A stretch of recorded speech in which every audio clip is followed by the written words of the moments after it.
Hi students, welcome to my channel, English with Miss Pineapple. My name is Cristina, and in today's video, we are going to be discussing the present simple. Now, this is my very first YouTube video. I hope that you enjoy it, and if you have any questions, please leave a comment down below. Let's get started.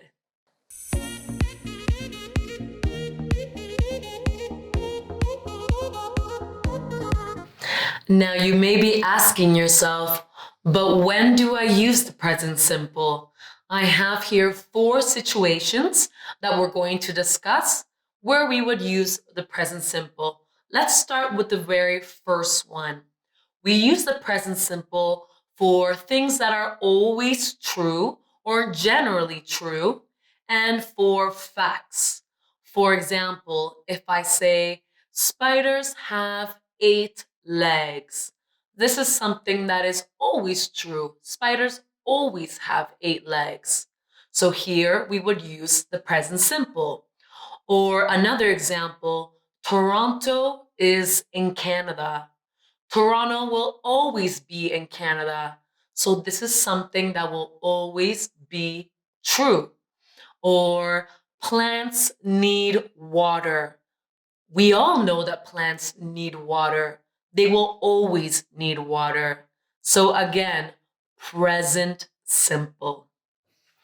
Second, we also use the present simple to talk about things that are true in the present moment. So they are true right now, but maybe next year or a few years from now, they will no longer be true. For example, she is 30 years old. She is 30 years old right now. This is true.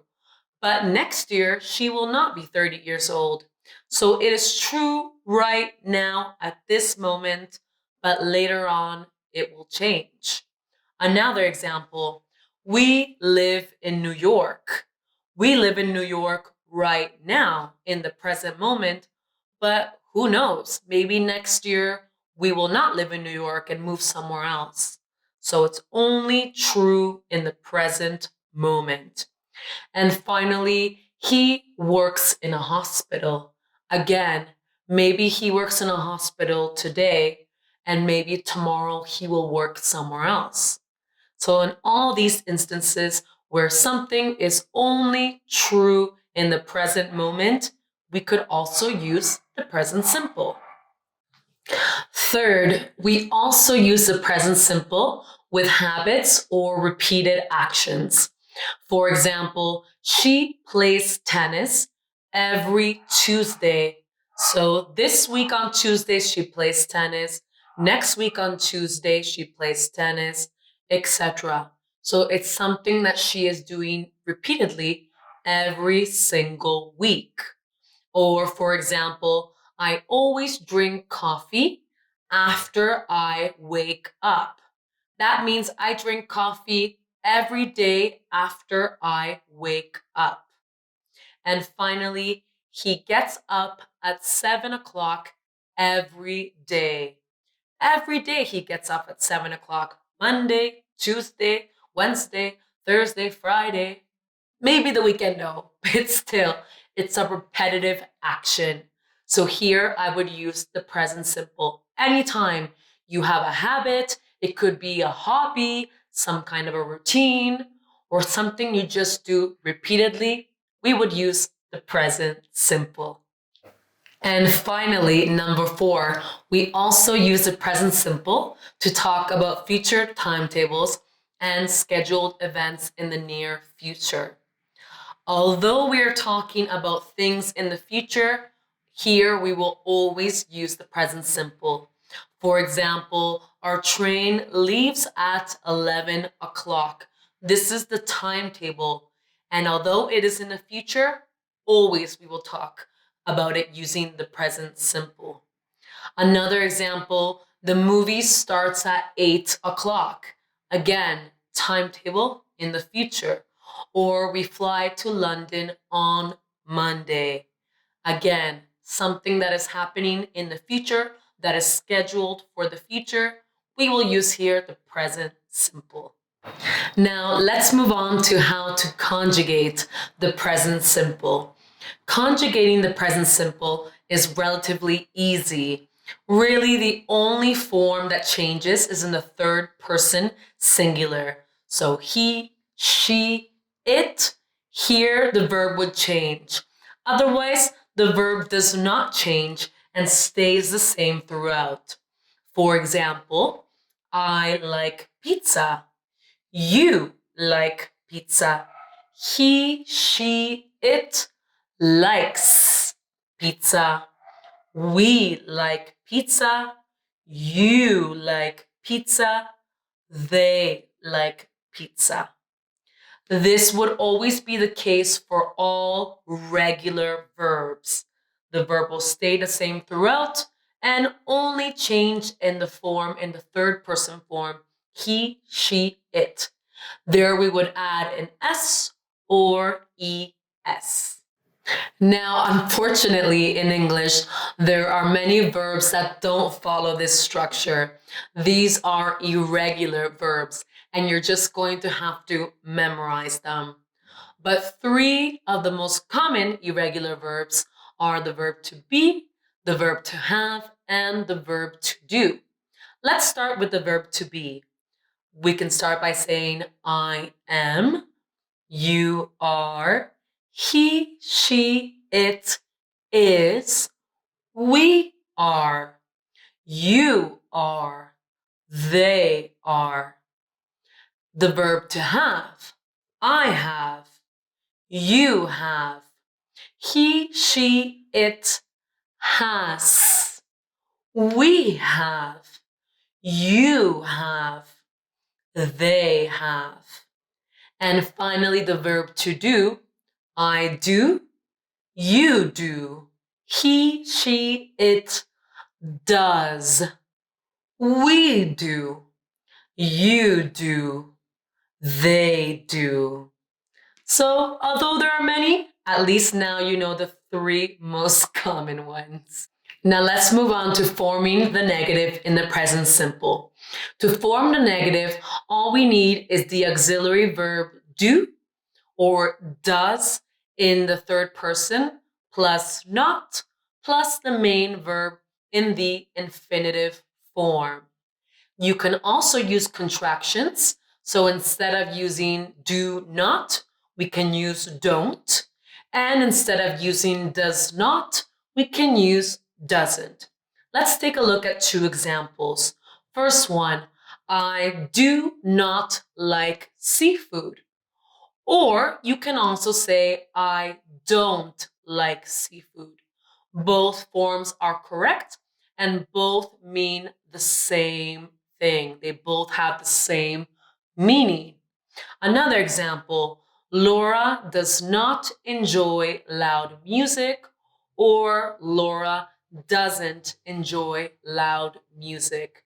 Again, both sentences have the same meaning, but we can change the structure.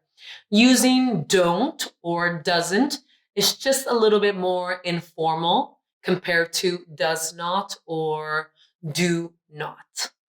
Now let's move on to questions in the present simple. To form a question, we would use the auxiliary verb do or does in the third person, plus the subject, plus the main verb in the infinitive. For example, do you play the guitar? Here we have do, which is the auxiliary verb, you, who is the subject, and play, which is the verb in the infinitive form. Another example, does Andrew speak another language? Again, does, which is the verb do in the auxiliary form, Andrew, who is the subject, and speak, which is the verb in the infinitive form. Now, another way to form a question in the present simple is using a question word such as where or why or what, plus the auxiliary verb do or does, plus the subject, plus the infinitive. or the verb in the infinitive. For example, where do they work? Here we have the question word, where. Do, the auxiliary verb. They, the subject. And work, which is the main verb in the infinitive. Another example, what does she do? And finally, let's take a look at some spelling exceptions in the third person for the present simple. So first exception, any verbs that have the following endings, we would add es in the third person, starting with verbs ending in ch. For example, the verb to watch. She watches TV after work. Verbs ending in s. For example, the verb to miss. Tom misses his girlfriend. Verbs ending in sh. For example, the verb to wash. He washes his car once a month. Verbs ending in x. For example, the verb to mix. Amy mixes the ingredients together. And finally, verbs ending in z. For example, the verb to buzz. The bee buzzes among the flowers. Second exception, when the verb ends in a consonant plus y, the y changes to I, and we add es. For example, the verb to study. The student studies for his exams. Or the verb to reply. She replies to her emails. But, however, when the verb ends in a vowel plus y, we don't add es. We just add an s. So vowel plus y, we add an s. For example, the verb to enjoy.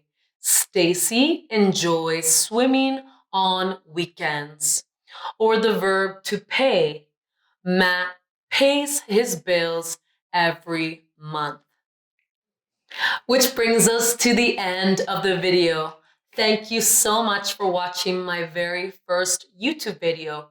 If you have any questions or doubts, feel free to leave a comment down below. And don't forget to like, subscribe, and turn on notifications for future videos. Bye, students. See you next time.